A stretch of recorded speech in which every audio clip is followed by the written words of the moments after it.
Imagine करो company के financial statements intentionally manipulate किए गए हो या फिर एम्प्लॉयज कंपनी का कैश सीक्रेटली स्टील कर रहे हो। इसे कहते हैं फ्रॉड रिस्क और यही आज का हमारा टॉपिक है। फ्रॉड रिस्क मीन्स कि फाइनेंशियल स्टेटमेंट्स में इंटेंशनली मिसस्टेटमेंट या फिर मैनिपुलेशन का रिस्क हो।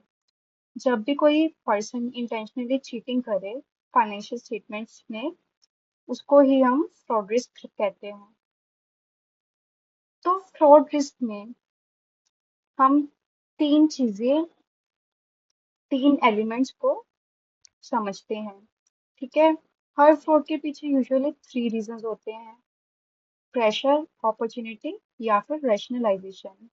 और इन तीनों को अगर हम तीन एलिमेंट्स को इकट्ठे कंबाइन करें तो फ्रॉड ट्रायंगल बनता है।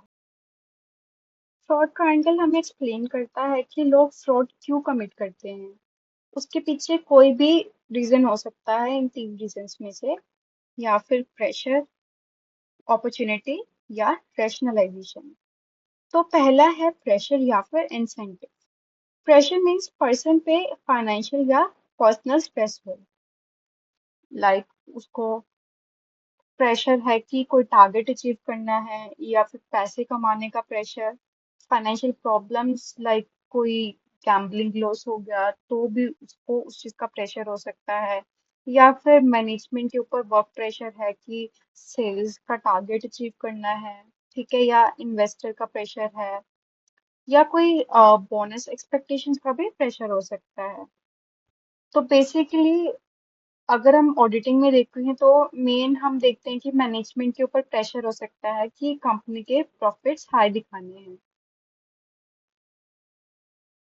अपॉर्चुनिटी मीन्स फ्रॉड करने का चांस मिलना। अगर कंपनी के इंटरनल कंट्रोल से वीक है तो कोई भी एम्प्लॉय इजीली फ्रॉड कमिट कर सकता है। लाइक कोई सुपरविजन नहीं है या फिर सेग्रीगेशन ऑफ ड्यूटीज नहीं है, कोई अप्रूवल का प्रॉपर प्रोसेस नहीं है, एक ही पर्सन कैश रिसीव कर रहा है, रिकॉर्ड मेंटेन कर रहा है, रिकंसाइल भी कर रहा है। तो यहाँ पे पोर सेग्रीगेशन ऑफ ड्यूटीज के कारण भी अपॉर्चुनिटी मिल जाती है एम्प्लॉय को फ्रॉड करने के लिए। या फिर मैनेजमेंट ओवरराइड भी हो सकता है कि मैनेजमेंट है वो कंट्रोल्स को इग्नोर कर रहा है या फिर बाईपास कर रहा है। तीसरा एलिमेंट है रैशनलाइजेशन।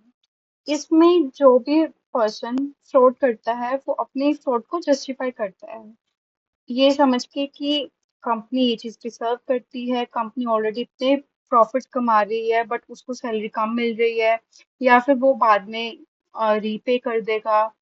ठीक है। उसके मतलब माइंड में ये सब सिनेरियोज होते हैं तो वो अपने ही फ्रॉड को जस्टिफाई करता है। बेसिकली इस एलिमेंट में हम माइंडसेट की बात करते हैं कि कोई एम्प्लॉय का माइंडसेट ही यही है कि उसको फ्रॉड करना ही है और उसको वो किसी भी तरीके से जस्टिफाई कर देता है। There are three types of fraud. पहला है फाइनेंशियल स्टेटमेंट फ्रॉड। कंपनी है इंटेंशनली नंबर्स मैनिपुलेट करती है फाइनेंशियल स्टेटमेंट्स में, जैसे कि या फिर वो कोई अमाउंट ही मतलब ओमिट कर देती है या फिर अमाउंट को गलत लिख देती है इंटेंशनली, लाइक फेक रेवेन्यूज दिखाना या फिर कोई ओवरस्टेटेड एसेट दिखाना। सेकंड केस है एसेट मिसएप्रोप्रिएशन, कंपनी के एसेट्स को स्टील करना, या फिर कैश की चोरी करना, इन्वेंट्री की चोरी करना। ठीक है।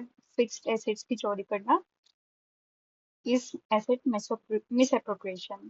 Third one is corruption, personal benefit के लिए अनएथिकल एक्टिविटीज करना, या फिर किसी से ब्राइब लेना, रिश्वत लेना। ठीक है। या फिर कोई कॉन्फ्लिक्ट ऑफ इंटरेस्ट हो उस केस में हमने मतलब ब्राइब लेना, करप्ट करना। फ्रॉड रिस्क इंक्रीज होता है अगर कुछ फैक्टर्स एग्जिस्टिंग हो कंपनी में, जैसे कि मैनेजमेंट इग्नोर कर रहा है कंट्रोल्स को, उनको बाईपास कर रहा है, ओवरराइड कर रहा है, या प्रेशर इतना ज्यादा हाई है टारगेट्स अचीव करने का। कंपनी के जितने भी इंटरनल कंट्रोल्स हैं वो वीक हैं, जो अपॉर्चुनिटी देते हैं एम्प्लॉयज को कि वो इजीली फ्रॉड कमिट कर सकते हैं, या जो भी सुपरविजन है, ओवरसाइट है, वो इफेक्टिव नहीं है। ट्रांजैक्शन और एस्टिमेट्स ही इतने ज्यादा कॉम्प्लेक्स हैं कि मतलब उसमें फ्रॉड एग्जिस्ट हो सकता है, या एथिकल कल्चर ही अच्छा ही नहीं है कि पुअर एथिक्स है कंपनी के, आराम से करप्शन हो रहा है कंपनी में। वैसे तो ऑडिटर कोई गारंटी नहीं प्रोवाइड करता कि वो फ्रॉड डिटेक्ट करेगा ही करेगा, बट ऑडिटर रिस्पॉन्सिबल होता है रीजनेबल एश्योरेंस प्रोवाइड करने के लिए। ठीक है, तो वो कुछ एक्शंस तो लेगा कि अगर उसको लग रहा है कि कुछ फैक्टर्स एग्जिस्टिंग है जिससे फ्रॉड रिस्क हो सकता है, तो उस चीज के लिए वो उस पर रिस्पॉन्स तो करेगा ही, राइट।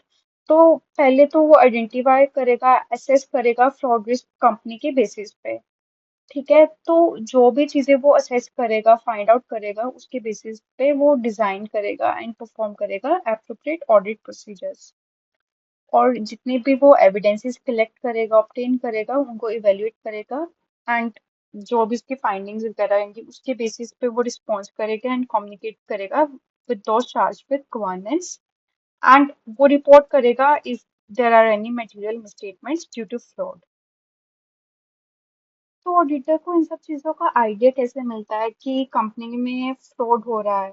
तो there are some red flags, कुछ वार्निंग साइंस होते हैं जो ऑडिटर्स ऑब्जर्व करते हैं। Some common red flags are कि कोई भी अनएक्सप्लेन्ड चेंजेस हैं फाइनेंशियल रिजल्ट्स में जो मैनेजमेंट एक्सप्लेन नहीं कर पा रही, ठीक है। या फिर एकदम से सडन इंक्रीज हुआ है रेवेन्यू में, या कोई डॉक्यूमेंट्स मिसिंग है। फ्रीक्वेंटली जो भी कंट्रोल्स हैं उनको मैनेजमेंट ओवरराइड कर रही है, इग्नोर कर रही है। ठीक है, डॉक्यूमेंट्स या फिर अल्टर किए गए हैं, मॉडिफाई किए हुए हैं। ठीक है, जो भी इंफॉर्मेशन है उसको शेयर नहीं कर रहे हैं एम्प्लॉयज प्रॉपरली, ठीक है, या फिर रिलक्टेंट हैं उसको शेयर करने के लिए।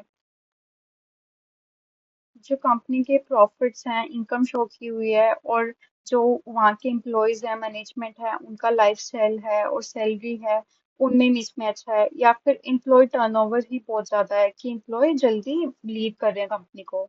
तो ऑडिटर ये सारे साइंस ऑब्जर्व करता है। हमें सीपीए के एग्जाम पॉइंट ऑफ व्यू से और वैसे भी प्रैक्टिकल नॉलेज के अकॉर्डिंग याद रखना है कि फ्रॉड है वो हमेशा इंटेंशनल होगा और एरर अनइंटेंशनल होगा। ये मेजर डिफरेंस है दोनों में। सो मैंने इस वीडियो में फ्रॉड रिस्क को सिंपलेस्ट वे पॉसिबल में एक्सप्लेन करने का ट्राई किया है। आई होप ये आपको एग्जाम प्रिपरेशन में हेल्प करे।